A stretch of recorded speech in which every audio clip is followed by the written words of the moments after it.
Hello बच्चों, मैं फैद आप सबका स्वागत करता हूं अपने YouTube चैनल में। और आज हम स्टार्ट करने जा रहे हैं क्लास 11th फिजिक्स, जिसमें हम सबसे पहले पढ़ने जा रहे हैं कि फिजिक्स क्या होता है। सबसे पहले हम समझेंगे, क्योंकि हम जब फिजिक्स पढ़ रहे हैं तो हमें सबसे पहले ये पता होना चाहिए कि ये फिजिक्स क्या होता है। और 11th का जो फिजिक्स है बच्चों, वो बिल्कुल जीरो से है। तो आप बिल्कुल भी परेशान मत होना कि आपने 10th में 9th में क्या छोड़ा क्या पढ़ा। आप 11th एकदम अच्छे से स्टार्टिंग से अच्छे से पढ़ो, आपका फिजिक्स एकदम बेस्ट हो जाएगा, क्योंकि ये जीरो से स्टार्ट होता है 11th का फिजिक्स, बिल्कुल जीरो से। चलिए स्टार्ट करते हैं। सबसे पहले समझते हैं ये फिजिक्स होता क्या है। फिजिक्स साइंस का वो ब्रांच होता है बच्चों, फिजिक्स साइंस का वो ब्रांच होता है जिसमें हम क्या पढ़ते हैं, नेचर के बारे में पढ़ते हैं और इसके जो लॉ है हमें ही पढ़ते हैं। आपने 9th 10th में देखा होगा, आपने न्यूटन लॉ पढ़ा होगा, ग्रेविटेशनल लॉ पढ़ा होगा, कूलम्ब्स लॉ पढ़ा होगा, पास्कल लॉ पढ़ा होगा। तो फिजिक्स में हम पढ़ते क्या है बच्चों, नेचर के बारे में और उससे रिगार्डिंग जो उसके रिलेटेड जो लॉ है नेचर के, फिजिक्स के लॉ है, उसी को हम पढ़ते हैं। तो फिजिक्स क्या है, branch of science which deal with the study of nature and it's law. और हमारा जो सबसे पहला चैप्टर है 11th का, वो है बच्चों यूनिट एंड मेजरमेंट्स। चैप्टर 1 जो है वो क्या है बच्चों, यूनिट एंड मेजरमेंट्स। इसको स्टार्ट करने के लिए हम सबसे पहले समझेंगे ये फिजिकल क्वांटिटी क्या होता है। What is physical quantity. Physical quantity मतलब बच्चों जो मेजर हो सके, विच कैन बी मेजर, जो चीज को भी आप मेजर कर सकते हो वो क्वांटिटी फिजिकल क्वांटिटी कहलाएगी। जैसे mass, temperature, time, acceleration, velocity, force, temperature, distance, displacement, velocity, speed, ये सब सारी चीज क्या है जिसको आप मेजर कर सकते हो, ये सारी क्वांटिटी क्या कहलाती है, फिजिकल क्वांटिटी। यानी फिजिकल क्वांटिटी को एक लाइन में अगर आपको डिफाइन करने को बोले तो आप बोलना विच कैन बी मेजर, जो मेजर्ड हो सकता है, जिसे हम मेजर कर सकते हैं, उसे हम क्या बोलेंगे, फिजिकल क्वांटिटी।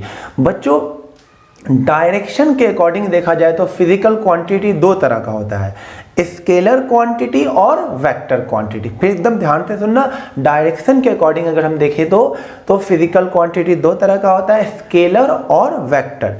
स्केलर क्वांटिटी वो फिजिकल क्वांटिटी होता है जिसके पास सिर्फ और सिर्फ मैग्नीट्यूड होता है, डायरेक्शन नहीं होता है। और वेक्टर क्वांटिटी वो फिजिकल क्वांटिटी होता है जिसके पास मैग्नीट्यूड के साथ साथ डायरेक्शन होता है। जैसे आपको समझाता हूं एग्जांपल। जैसे अब अगर आप किसी किराने की दुकान पे चीनी खरीदने जाते हो तो आप क्या बोलोगे, उसे सिर्फ बोलोगे मुझे 2 kg चीनी दो। ऐसा तो आप नहीं बोल सकते हो मुझे 2 kg चीनी चाहिए अपवर्ड डायरेक्शन में। या तो ऐसा तो नहीं बोल सकते हो कि मुझे 2 kg चीनी दे दो, पुश करके दे दो या पुल करके दे दो। देख ले, इससे क्या पता चलता है, आप जब चीनी खरीदने गए तो आपको सिर्फ एक चीज बोलना पड़ेगा, मुझे 2 kg चीनी दे दो, 2 kg। उसके अलावा उसके डायरेक्शन को बताने की जरूरत नहीं है। तो मास यहाँ पर एक स्केलर क्वांटिटी हो गया जिसके पास सिर्फ मैग्नीट्यूड होता है। मैं आपसे पूछूं टाइम है तो आप ऐसे बोल सकते हो, हाँ इस घड़ी में 2 बज रहा है ऊपर की तरफ, ऐसा तो नहीं हो सकता। या ऐसे हम बोल सकते हैं हाँ इस घड़ी में 1 तो बज रहा है लेकिन साउथ के डायरेक्शन में 1 बज रहा है, नहीं। तो टाइम को बताने के लिए भी आपको डायरेक्शन की जरूरत नहीं हुई। तो टाइम भी क्या हो गया, एक स्केलर क्वांटिटी हो गया। उसी तरह से आप अगर टेम्परेचर बताओगे तो आप ये बोलोगे कि आज टेम्परेचर है, हाँ टेम्परेचर है 40 डिग्री सेल्सियस ऊपर की तरफ है, या 38 डिग्री सेल्सियस नीचे की तरफ टेम्परेचर, ऐसा भी हम नहीं बोलते हैं। तो टेम्परेचर को भी बताने के लिए हमें डायरेक्शन की जरूरत नहीं होती है। तो ये क्वांटिटी क्या हो गई, स्केलर क्वांटिटी। वो फिजिकल क्वांटिटी जिसके पास सिर्फ मैग्नीट्यूड होता है, 2 kg, 5 सेकेंड, 38 डिग्री सेल्सियस, इसके पास कोई डायरेक्शन नहीं होता है। तो ऐसे फिजिकल क्वांटिटी को बच्चों हम बोलते हैं स्केलर क्वांटिटी। और उसी तरह अगर मैं आपको बोलूं जाओ उस गेट पे फोर्स लगाओ 10 न्यूटन, तो आप मेरे से क्वेश्चन करोगे सर आप ये बताओ आपने 10 न्यूटन फोर्स लगाने का तो बोल दिया, लेकिन आपने ये तो बताया नहीं कि पुश करना है या पुल करना है। पुश करना है या तो पुश करना है या तो पुल करना है, क्योंकि फोर्स को लगाने के लिए 2 चीज चाहिए, मुझे 10 न्यूटन भी बोलना पड़ रहा है और ये भी बताना पड़ेगा कि उसे पुश करो या पुल करो। तो यहां पर दो चीज की जरूरत पड़ गई, 10 न्यूटन ये मैग्नीट्यूड हो गया, अब पुश या पुल ये डायरेक्शन हो गया।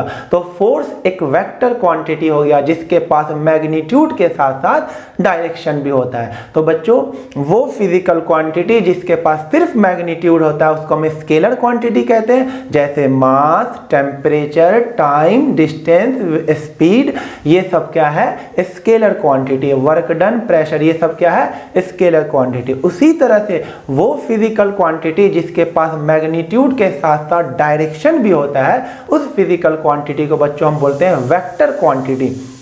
उसका सबसे बेस्ट एग्जांपल है force, displacement, velocity, acceleration, momentum, ये सारी क्वांटिटी क्या है वेक्टर क्वांटिटी। तो बच्चों आपको फिजिकल क्वांटिटी समझ में आया।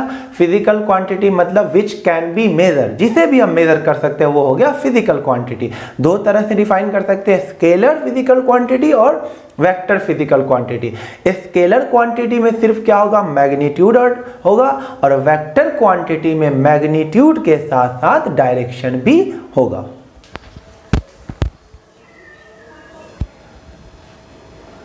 तो देखो बच्चों आप एकदम स्टार्टिंग से ही अपना एक शानदार नोट बना सकते हो। देखो मैंने बता दिया दो क्वांटिटी, स्केलर और वेक्टर। स्केलर क्वांटिटी क्या होता है, वो फिजिकल क्वांटिटी जिसके पास सिर्फ और सिर्फ क्या बच्चों मैग्नीट्यूड, वो फिजिकल क्वांटिटी जिसके पास सिर्फ मैग्नीट्यूड हो। एग्जांपल में आप एक गिन के बहुत सारी फिजिकल क्वांटिटी बता सकते हो जो स्केलर है, मास, टेम्परेचर, टाइम, डिस्टेंस और उसके बाद वर्क डन, प्रेशर, ये सब क्या है स्केलर क्वांटिटी जिसके पास कोई भी डायरेक्शन नहीं होता है। उसी तरह से वेक्टर क्वांटिटी क्या होगा, वो फिजिकल क्वांटिटी जिसके पास मैग्नीट्यूड के साथ साथ डायरेक्शन भी होगा। सबसे बेस्ट एग्जांपल फोर्स, उसके बाद मोमेंटम, डिस्प्लेसमेंट, वेलोसिटी, एक्सेलरेशन, ये सब फिजिकल क्वांटिटी के पास मैग्नीट्यूड के साथ साथ डायरेक्शन भी होता है।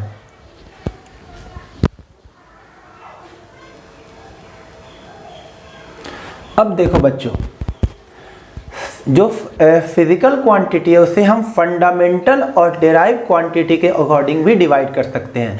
तो दो तरह से फिजिकल क्वांटिटी यहाँ पे डिफाइन हो सकता है, एक तो फंडामेंटल क्वांटिटी और एक हो सकता है बच्चों derive physical quantity. Fundamental quantity जैसे नाम से क्लियर है बच्चों, फंडामेंटल मतलब इसको डिफाइन करने के लिए किसी अदर फिजिकल क्वांटिटी की जरूरत नहीं पड़ेगी। जैसे मास वो खुद में ही डिफाइन है, लेंथ वो खुद में ही डिफाइन है, टेम्परेचर खुद में डिफाइन है, टाइम खुद में डिफाइन है। इसको डिफाइन करने के लिए किसी अदर फिजिकल क्वांटिटी की जरूरत नहीं पड़ रही है। लेकिन मैं अगर आपसे स्पीड को डिफाइन करने को बोलूं तो आप सब ने पढ़ा होगा बच्चों स्पीड किसके इक्वल होता है, स्पीड होता है डिस्टेंस अपॉन में टाइम। देखो बच्चों स्पीड को डिफाइन करने के लिए आपको डिस्टेंस और टाइम की जरूरत पड़ी। तो ये स्पीड जो है दो अलग अलग फंडामेंटल क्वांटिटी पे डिपेंड कर रहा है, एक लेंथ पे और एक टाइम पे। तो फंडामेंटल क्वांटिटी को डिफाइन करने के लिए किसी अदर क्वांटिटी की जरूरत नहीं पड़ती है, लेकिन डेराइव क्वांटिटी को एक्सप्रेस करने के लिए आपको फंडामेंटल क्वांटिटी की जरूरत पड़ेगी। तो हम फिजिकल क्वांटिटी दो और तरीके से डिफाइन कर सकते हैं, फंडामेंटल या बेस क्वांटिटी या फिर ड्राइव क्वांटिटी। फंडामेंटल क्वांटिटी वो क्वांटिटी होता है जो अपने आप में डिफाइन होता है, उसे डिफाइन करने के लिए अदर फिजिकल क्वांटिटी की जरूरत नहीं पड़ती है। लेकिन डेराइव क्वांटिटी क्या होता है, जिसे एक्सप्रेस करने के लिए हमें फंडामेंटल क्वांटिटी की रिक्वायरमेंट होती है। उसका बेस्ट एग्जांपल है स्पीड। देखिए स्पीड किसके इक्वल है, डिस्टेंस अपॉन टाइम। इसमें डिस्टेंस और टाइम आ रहा है, ये अपने आप में डिफाइन नहीं है, इसके लिए दो अलग फंडामेंटल क्वांटिटी की रिक्वायरमेंट हुई। तो फंडामेंटल क्वांटिटी क्या होता है बच्चों, जिसे डिफाइन करने के लिए हमें किसी भी अदर क्वांटिटी की रिक्वायरमेंट नहीं होती है। और डेराइव क्वांटिटी क्या होता है, जिसको एक्सप्रेस करने के लिए हमें फंडामेंटल क्वांटिटी को यूज करना होता है। 7 फंडामेंटल क्वांटिटी होते हैं बच्चों, एकदम ध्यान से देखो। 7 फंडामेंटल क्वांटिटी, लेंथ, मास, टाइम, टेम्परेचर, इलेक्ट्रिक करंट, ये पांचों तो आपने कहीं ना कहीं सुना होगा बेटा। छठा सुन लो, मोल भी आपने सुना होगा, अमाउंट ऑफ सब्सटेंस केमिस्ट्री में मोल। और एक नया है लुमिनस इंटेंसिटी। ये 7 फंडामेंटल क्वांटिटी होते हैं। इसी फंडामेंटल क्वांटिटी से और भी क्वांटिटी डिराइव होते हैं। बाकी सब जो फंडामेंटल क्वांटिटी है ये 7 होते हैं। फिर से बोल लो, mass, length, time, temperature, current, amount of substance और लुमिनस इंटेंसिटी। ये मैंने 7 फिजिकल क्वांटिटी लिख दिया है। अब इसका हमें लिखना है एसआई यूनिट। बच्चों आपको तो पता ही होगा लेंथ की एसआई यूनिट होती है मीटर, मास की एसआई यूनिट होती है किलोग्राम, टाइम की एसआई यूनिट होती है सेकेंड, टेम्परेचर की एसआई यूनिट होती है केल्विन, करंट की एसआई यूनिट होती है बच्चों एम्पियर, और अमाउंट ऑफ सब्सटेंस की एसआई यूनिट होती है मोल। केमिस्ट्री में पढ़ा है हमने मोल। और लुमिनस इंटेंसिटी एक नया टर्म है जो इंटेंसिटी को डिफाइन करता है। लुमिनस इंटेंसिटी की एसआई यूनिट होती है कैंडेला, कैंडेला। अब सबका हमें सिंबल लिखना है, तो मीटर के लिए हम m यूज करते हैं स्मॉल m, किलोग्राम के लिए kg यूज करते हैं बच्चों, सेकंड के लिए s यूज करते हैं, केल्विन के लिए k यूज करते हैं, एम्पियर के लिए कैपिटल A यूज करते हैं, मोल के लिए MOL यूज करते हैं, और कैंडेला के लिए CD यूज करते हैं बच्चों। तो ये है हमारे पास 7 फंडामेंटल क्वांटिटी।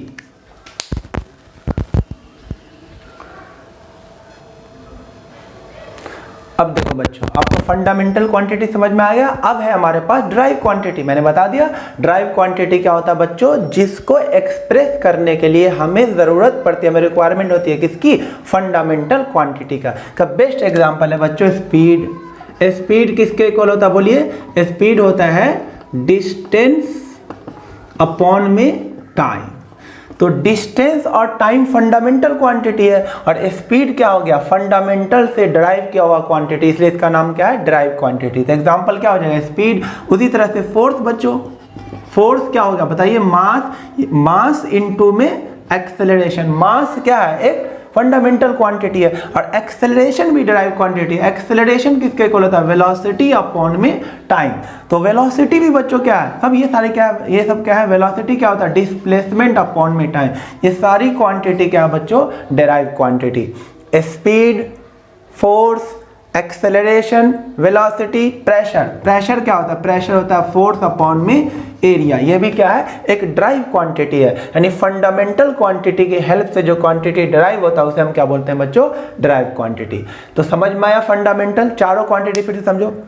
अगर स्केलर वेक्टर के टर्म में बोले तो स्केलर क्वांटिटी वो फिजिकल क्वांटिटी होता है जिसके पास सिर्फ मैग्नीट्यूड होता है, डायरेक्शन नहीं होता है। एग्जांपल बहुत सारे हो सकते हैं, डिस्टेंस हो गया, टाइम हो गया, टेम्परेचर हो गया, मास हो गया।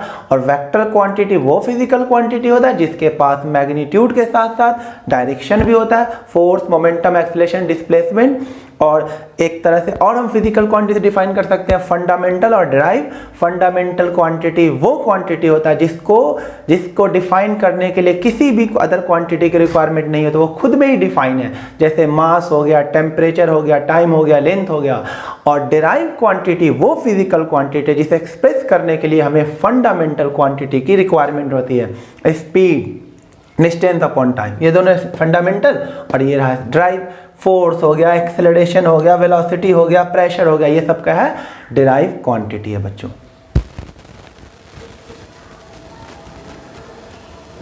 बच्चों आपके पास एक क्वेश्चन है। अब आप सब बच्चे वीडियो को पॉज करके इसमें बताना है कि कौन सा फिजिकल क्वांटिटी फंडामेंटल है और कौन सा फिजिकल क्वांटिटी डिराइव है। फंडामेंटल के लिए F लिखना और डिराइव के लिए D लिखना इसके सामने। चलो पॉज करके अपने आप आंसर लिखो और फिर मेरे आंसर से मैच करना। तो स्टार्ट करता हूं मैं। डिस्प्लेसमेंट, आपको ये बताना कौन सा फंडामेंटल और कौन सा ड्राइव। तब डिस्प्लेसमेंट मतलब लेंथ, तो ये एक फंडामेंटल क्वांटिटी है, तो यहां पे लिख देता हूं F। देख लेना आपका सही है कि नहीं। फोर्स, फोर्स तो डिराइव हो क्या आता है, तो फोर्स क्या हो जाएगा, डिराइव क्वांटिटी। टाइम, टाइम खुद अपने आप में डिफाइन है, ये फंडामेंटल है। स्पीड भी डिराइव किया हुआ है, ड्राइव फिजिकल क्वांटिटी है। वेलोसिटी भी ड्राइव क्वांटिटी है। एक्सेलरेशन भी ड्राइव क्वांटिटी है। प्रेशर भी ड्राइव क्वांटिटी है और वर्क डन भी ड्राइव क्वांटिटी। इसमें सिर्फ और सिर्फ एक ही फंडामेंटल क्वांटिटी था, दो, एक डिस्प्लेसमेंट और टाइम। आपका सही है बच्चों, और आपको समझ में आया क्या होता है फंडामेंटल और ड्राइव। अब इसी में आपको बताना है ये कौन सा स्केलर क्वांटिटी है और कौन सा वेक्टर क्वांटिटी है। स्केलर के लिए S लिखेंगे और वेक्टर के लिए V लिखेंगे। कौन सा स्केलर है, स्केलर क्वांटिटी मतलब जिसका डायरेक्शन नहीं होगा, और वेक्टर क्वांटिटी जिसके पास डायरेक्शन के साथ साथ मैग्नीट्यूड भी होगा। चलो डिस्प्लेसमेंट एक वेक्टर क्वांटिटी है, 9th में पढ़ा आपने, डिस्प्लेसमेंट का डायरेक्शन होता है, तो डिस्प्लेसमेंट एक वेक्टर क्वांटिटी है। फोर्स, बिल्कुल फोर्स का डायरेक्शन होता है, फोर्स एक वेक्टर क्वांटिटी है। टाइम का कोई डायरेक्शन नहीं होता, तो ये स्केलर क्वांटिटी है। स्पीड भी स्केलर क्वांटिटी है। वेलोसिटी वेक्टर होता है लेकिन स्पीड क्या होता है, स्केलर होता है। जैसे डिस्टेंस स्केलर और डिस्प्लेसमेंट वेक्टर, उसी तरह से स्पीड स्केलर और वेलोसिटी वेक्टर। तो ये बच्चों scalar quantity, velocity vector quantity, और एक्सेलरेशन भी वेक्टर क्वांटिटी। हम ये स्पीड, वेलोसिटी, एक्सेलरेशन बहुत डिटेल्स में पढ़ने वाले हैं, बहुत मजा आने वाला। अभी तो बस इतना ही समझते हैं। Speed scalar, velocity vector, acceleration का भी डायरेक्शन होता है वेक्टर। प्रेशर भी एक स्केलर क्वांटिटी है और वर्क डन भी स्केलर है। 9th में पढ़ा होगा आपने, वर्क डन एक स्केलर क्वांटिटी है। तो बच्चों आज के वीडियो में इतना ही। उम्मीद करता हूं आपको जो भी पढ़ाया समझ में आया हो। अगर आपको वीडियो समझ में आया तो प्लीज़ इस वीडियो को लाइक कीजिए, शेयर कीजिए और प्लीज़ मेरे चैनल को सब्सक्राइब कर दीजिए। Thank you.